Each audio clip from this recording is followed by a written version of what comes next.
Do you ever feel like the design of your home kind of sucks? I know suck is a bad word, but your design is lackluster. It's just not giving what you need it to give. Well, in today's video, I'm gonna tell you why. And don't worry, no feelings will be hurt. I'm actually giving you productive feedback on how to improve your space. Before we do that though, please don't forget to subscribe, like this video, and check me out on Instagram, but let's get into it. So the first reason why your design might suck just a little bit is due to the fact that you're confusing inspiration with emulation. Now, this is something that I fell victim to when I first started designing, and all of us do it, so it's okay. Don't beat yourself up about it. But something people do all the time is they look for inspiration. So they're looking on Instagram, Facebook, Pinterest, and magazines, and they're like, I love that. That's fantastic. That's incredible, right? And so then we go to the store and we buy all of the exact same things that that person bought, right? But the reason why your design kind of sucks then, or the reason why your design is kind of boring after that, is due to the fact that there is no you in it. So when you're looking to something for inspiration, you can be inspired by them. You can incorporate similar elements, whether that be colors, furniture pieces themselves, decorative accents, patterns, whatever. But don't try to emulate them, and especially don't try to emulate them to a T. Now, if you love the look of Athena Calderon or whomever, you can get the look that's similar, but I want to see some you in it, right? Because the you is what makes a space exciting. The you in it is what makes you excited about the space when you share it with other people, when you're taking those photos, when you're taking those videos, right? When you're styling it. The space has to inspire you. It has to resonate within you for you to really bring that space to life. And I'm telling you, this is the honest truth. So instead of getting caught up in emulation, you can be inspired by someone, but also add elements of you to that space. So again, we just talked about inspiration, right? But something that happens is that people do not want to press the boundaries of design, right? We only want to design within the parameters that have been outlined to us. Sometimes we're afraid to try something that we have not seen before. This is a conversation I have with my wife all the time. Whenever I want to design something, she's like, well, show me a picture where someone else has done it. And I'm like, no one else has done it, right? We're gonna try something new. And I know it can be scary and I know it can be daunting. And I will say that 99.9% of the time, the novel ideas I have are just freaking awful. They're awful ideas. They don't come to fruition. I'm telling you, some of the DIYs I do, I'm like, wow, what a waste of time, energy, money, atoms, like everything. But that, 0.1%, you will come up with a really fantastic idea that can totally change the way you exist in your home, the design of your home, the design trajectory of your home, or design in general. But the next reason why your design may suck is due to the fact that you're afraid to mix warm colors and cool colors. So someone on the internet woke up one day and was like, cool colors only or warm colors only. You can mix any colors together, but you need to be cognizant of how those colors elicit emotions. So if you only have drab colors, so if you only have cool tone colors, right, and you have very grayed out cool tone colors, that gives you a very grayed vibe. And think about how you feel when it's very gray outside. You feel down, you feel sad, you feel just like meh. You feel meh, right? So you don't want your design to always elicit that emotion. And the way to offset that, if you do enjoy those colors, is to also add some warm colors, right? They don't have to be neon colors. They don't have to be the brightest color in the world, but there's always room for red and for orange and for yellow. Incorporate those colors that kind of bring life to a space, right? So I want you to balance them both out. The same thing goes for spaces that are really, really, really bright. I'm like, let's just put a little bit of cool blue in it, please, right? We just need to strike a balance between the two colors. I am confident. You can literally sue me on this. I really, truly, why would you sue me about this? But I truly believe that you can have both warm and cool colors in a place. I think someone in a design video one day just said, don't mix them. And then everyone stopped mixing them. But you can definitely combine those colors. Lighting is so important. Lighting is one of the most important parts of design. Hear me when I say this. Lighting is super duper important. Why is lighting important? Because it allows you to see, and lighting also sets the tone.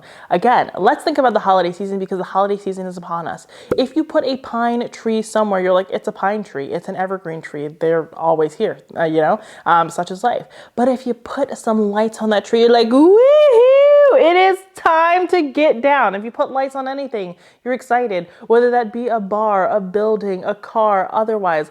Lights elicit emotion, right? So they just add an extra element of oomph to any space. So if you have a space that only has overhead lights and those lights cannot change colors, they cannot dim or anything like that, everything is very like, I think the best word I could use would be like monotone.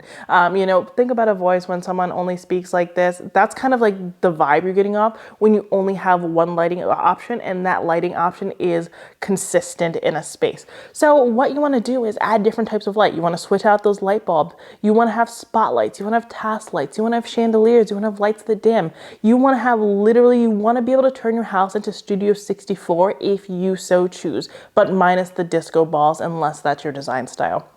You want to have different lighting options, again, to help with different moods. Who has ever in their life wanted to go on a date when someone has very glaring daylight bulbs? It looks like you're on like a date with a serial killer, right? That's not appealing. What you want instead is you want low, moody, warm light that it looks kind of like a candlelit or like a rolling fire, right? That's what you want for your date night. Well, think about maybe what you want something different for your murder mystery night or for your Zumba night or whatever night it is. You want to have light that can really work with the setting, right? If these things are so important when we're watching movies, when we're at museums, when we're out about in life, these things are equally important in the home. So get some color changing light bulbs. I'm telling you, my favorite ones are like $8 a piece from Amazon. You can buy the Philips Hue one, but like, that's expensive. We don't need to do that. We can buy these ones. They're $8. You can put them in pretty much any lamp and you'll be good to go. I also love to add LED light strips. I have one from Amazon as well.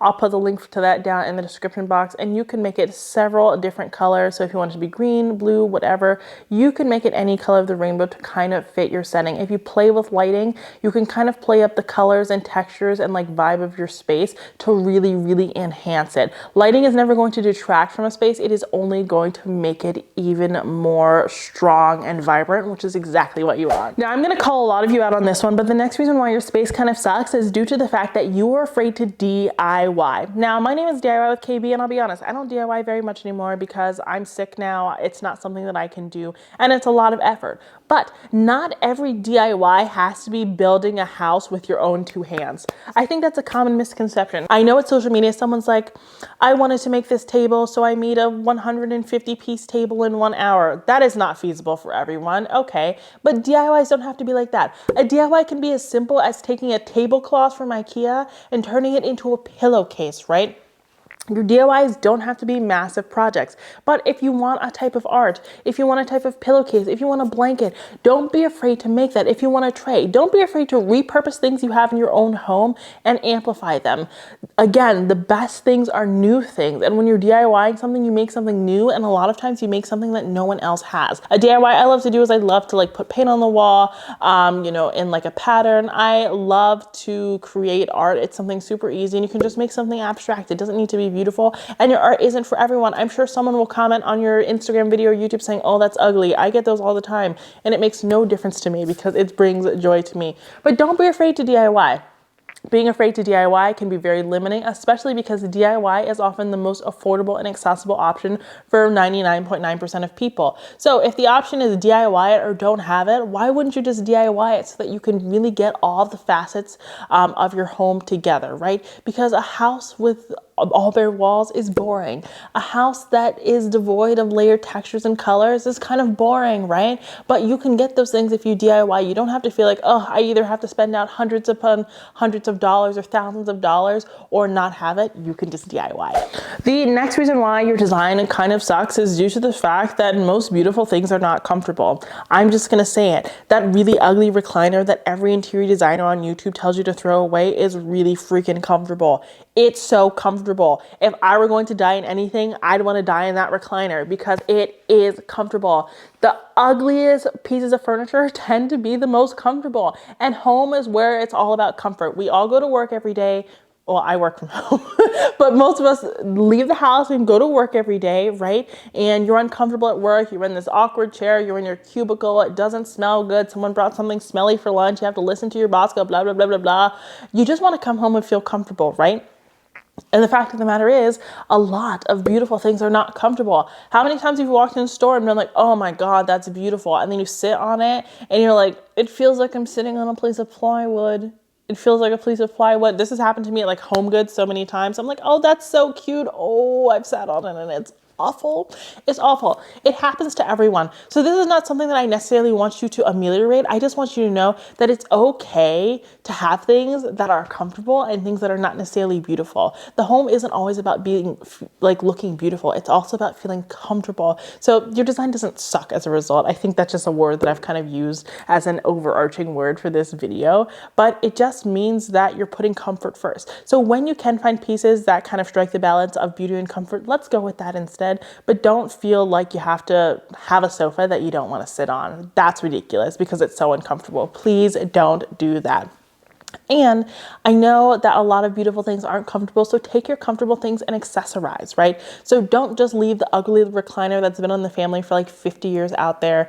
You know, put a blanket on it, put a side table next to it, a pillow, zhuzh it up a little bit so that it can look a little bit more beautiful so that your design is better enhanced. The last reason why you may be feeling like your design is a little bit lackluster, like it may suck a little bit, is due to the fact that color is not enough. So a lot of people don't like color. A lot of people are allergic to color. A lot of people have homes that have a ton of color, but the homes still feel lacking. And what is the reason for that? The reason is that color is not enough. Of course, color is visually stimulating, but your experience in the home isn't just visual. It is tactile. It is olfactory, it's auditory. I mean, it's also gustatory as well. And I'm not saying lick your furniture. So when you're in your home, you need to make sure that it also feels good, right? So you need to add nice textures and things that just feel nice on your hand and on your legs and on your butt and on everything that you're touching, right? So you want your chair to be nice and plush, or you want there to be ample back support, or you want a really nice texture that you can like run your hands along when you're kind of fidgeting on your sofa. These are things you want to take into consideration when you're designing. Same thing goes for the olfactory, right? You want to be able to smell something good in a home because the way something smells is how you experience the furniture. Think about the last time you went into a furniture store and you sat on a Chesterfield, right? The Chesterfield, it wasn't just about the feel of the sofa or the tufting of the sofa. It was also about the smell of the leather, right? The leather polish, and the way it feels and how you kind of like glide off the seat, right? That is also a huge component in how you experience a space. So when you're designing, you need to take that in consideration as well. Have candles, have diffusers, have incense, have whatever it is you like to do to make your home smell good. Have those textures that you can fidget with, that you can play with, that feel good on your skin, on your body. Have things that look good as well. But you just don't want to think about the other senses when you're designing, because that can really enhance your design and make it a lot more robust. Okay, you guys, that is it for today's video. Those were a few reasons why your design kind of sucks, why it's lackluster, why it's not giving you what you needed to give. All of these things are things that you can really tweak super easily. And these are just things I want you to keep in mind as you continue to design your home. That's it for today's video. If you liked it, please don't forget to subscribe, like this video, and check me out on Instagram. And until next time, have a beautiful day.